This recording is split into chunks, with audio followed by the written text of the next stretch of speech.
Thanks, everyone. There's so much inspiration here today, and I have to remember the performer before was talking about butterflies, and I'm trying to remember that I'm here to talk about what my passion is, but also my greatest pain in my life. To overcome adversity, because that's really the topic of what I'd like to talk to you about today, my adversity in life and also my blessing and the thing that drives me is having to overcome abuse. When I was a child, I grew up in an environment where a lot of other people grow up with it, certainly my generation, where I was surrounded by a lot of conflict within my home, within my community. My mother was constantly talking about her years growing up during the war in London, England, so I was exposed to World War II stories. In schools, respectfully for any educators that are here, the schools that I grew up in, there was a lot of suppression and a lot of abuse. And the way I'll define abuse is anything that prevents people and any life form, animals, the environment, from living its natural course in its life. So anything that suppresses that in people. So I didn't suffer just for myself. I almost had an allergic reaction to abuse in my life. So when I saw it happening to others around me, it compounded my own suffering, but I was just a child and I didn't know what to do. So I kind of went within myself, and yet I'm a very outspoken person, you'll find. And I became overwhelmed, oversensitized to what was going on around me. And I didn't really have anyone in my life, certainly not the church I went to give me answers, or even teachers that would give me some guidance. So I actually in my life have had to find out the hard way. And my experience in life has really taught me a lot, and now I'm 44 going on 45 years old, and I've had a fairly dramatic change in my life lately where I didn't have my career to fall back in, and I had to like sit there and look at my life and say, okay, what am I doing now and what have I been doing? So about 10 years ago, I was looking at many different spiritual traditions, and I looked at Buddhism to answer the questions that I had. I one day found myself in a Quaker meeting house. And for someone like me who communicates, it was kind of funny because Quakers are all about silence. So I learned how to be quiet and just to listen. And one day someone in this 200-year-old Quaker meeting house spoke out and said, let your life speak. So that's what I'm going to do today, is let my own life speak by telling you a little bit about my story. So when I was 17 years old, before my final year of high school, I just about had enough. I wasn't able to concentrate, as I mentioned earlier, because I was overwhelmed, and I'll tell you there's lots of kids that this happens to, and maybe some adults too, when they're surrounded by any type of abuse in their life, that I wasn't doing well in school, yet I knew I was intelligent. I had things that I wanted to do, and I seemed to excel in anything where I had to write a paper about changes in social conditions, but no one to give me direction. So I ended up skipping school a lot and going to parties, and got into some trouble. And that summer I ended up getting raped, and I also was beaten in 2 separate incidents. So I went through this experience where I decided that what I was going to do is I was going to shut down, and I couldn't change things. I felt powerless to change things in my life. So sorry if I'm a little emotional, but I haven't really told this story completely to people, and it actually has a really happy ending. So what I did is I left the community where I lived, thinking it was the community that was the problem, and I ran away, and that's what people do, right? They're running away. And there's a great line I love, which is, wherever you go, there you are, because that's what happened. No matter how far I ran away, I decided I went in my Pollyanna phase in my life, I like to call it, where everything was idealistic. And I created this perfect life. I was an interior designer. I worked really hard. And I was able to surround myself with really, really good people. And I had a good life. And I got married. I was married to a wonderful man. And I had 2 beautiful children, one which is here today. And she's hearing my story really today for the first time. And So anyways, what happened is I was about 26 years old and something happened. Just out of the blue. I'm in the middle of a great day in my life. I got a great career. I'm happy with the man I'm married to. I've got a house and a cottage. I got everything any person could want. And it led me to therapy. And again, at the time, I didn't know what was happening to me.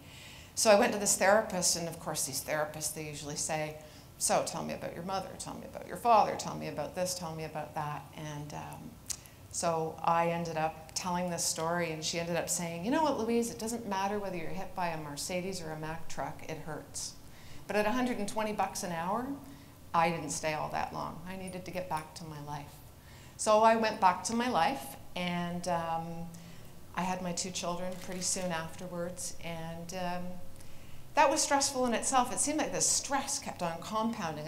Now I look back and I say, these hardships or these obstacles that I had to overcome were really trying to push me back to myself. And sometimes we really resent when bad things happen to us because we don't understand why at the time they're happening. So I had my 2 children, and I all of a sudden had this urge, and I didn't find meaning in my successful interior design career anymore. So I decided I was going to work in my community. And I thought, I need some meaning in my life. And I'm a huge fan of Viktor Frankl, who says that we all have to have meaning in our life. So my life started going out of this Pollyanna phase to being exposed to all these conditions in the world, to abuse that was going on, and I fixated on animal welfare. And where I was living at the time in Newmarket, it was where the provincial animal care center was, and I was really fortunate I got the position of director of education. So suddenly I'm exposed to abuse. And interesting enough, there's a very strong connection I discovered between animal abuse and human abuse. And that was a real catalyst for me because I started to realize I was always interested in the root cause of something. I wasn't interested in the symptom, but why does this happen and what can I do to change it? So I worked really, really hard, and we had this kind of joke within our organization that we were killing ourselves to save animals. And after a period of time, actually 9/11 happened, and we lost a lot of funding because people no longer were necessarily supporting animal welfare when you have 5,000 people that have died. So I lost my position, and then I was thinking, what am I going to do now? So I took what I learned from that, and I realized that there was this uncanny link between, as I mentioned, animal cruelty and human violence. And I decided to start a company called Discover You. And the reason I started this is because I believe years and years ago abuse started simply because maybe the first 2 people, say Adam and Eve, let's just use them as an example, were in the garden and they were unhappy. And you know what? They naturally had kids and they had animals. And because they were so unhappy and dissatisfied with their lives, they passed on that dissatisfaction and unhappiness for their own lives and lack of purpose and meaning onto their children. And here we are, goodness knows how many centuries later, we've still got these unhappy people that don't have meaning and purpose in their life. So I thought, okay, well, I can help animals and I can help people and stop abuse in the world if I can successfully inspire some people to find out what they really want to do in their lives. So I did individual coaching. I ended up doing big scale events, and I did make a difference, but I realized I didn't really make an impact because a lot of these patterns and behaviors are really ingrained in people, and it's very difficult to change them. So I actually found myself really frustrated because I wasn't making the difference that I wanted to make in the world. But one thing that was happening is I was waking up to what my purpose was in my life, and that's what I really wanted to do. And that was what was really, in a sense, kind of saving me from my own pain, which was seeing this world where there was, cruelty and violence and, people being hurt and feeling powerless. So I ended up one day having this event, and I think I put out a prayer and I said, God, I really want to find a way that I can make a positive influence on people, because it was really a struggle trying to work with these people individually, and a lot of the time when they had troubles, they didn't have money, so I was doing like a lot of charity work, and I wasn't doing well, and I was almost like codependent with them and not really helping them as much as I really could. And this particular day, a man showed up from a new little community newspaper, And the community newspaper covers community events. It's all positive. And I was like, wow, this is great. It's like just all good news that they're spreading to the community.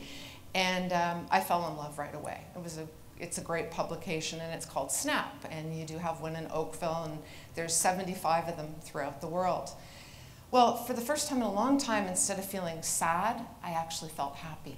I felt really positive about how this little paper could actually make a positive influence in the world by highlighting what's good in the world rather than what's bad.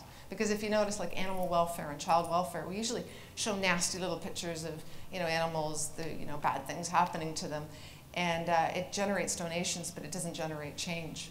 So I love the paper so much that I helped solidify the first franchise in Oakville. It's my brother-in-law. And then I ended up buying the newspaper in Burlington, and I ran that for a few years. But there was a piece missing there for me still. And what it was is, Snap's all good news. It doesn't really do the part where it's saying, okay, this is what's going on in the world, but here's what we can do. And so I've come to realize that there's a balance there. You have to be able to raise people's awareness of what's really going on in the world. And as a communicator and someone interested in root causes, I've spent probably most of my life trying to figure out solutions, and I think I'm getting to that. But what happened was I sold Snap, and I was sitting there and going, what am I going to do now? So the last 2 years, I kind of fell flat on my face. It was like, what am I going to do? So I've spent the last couple of years saying, what am I going to do? Well, just recently, I decided I'm going to merge everything that I love, and this is something that I'd say is good for anyone that's looking to overcome any type of adversity, is focus on what they love.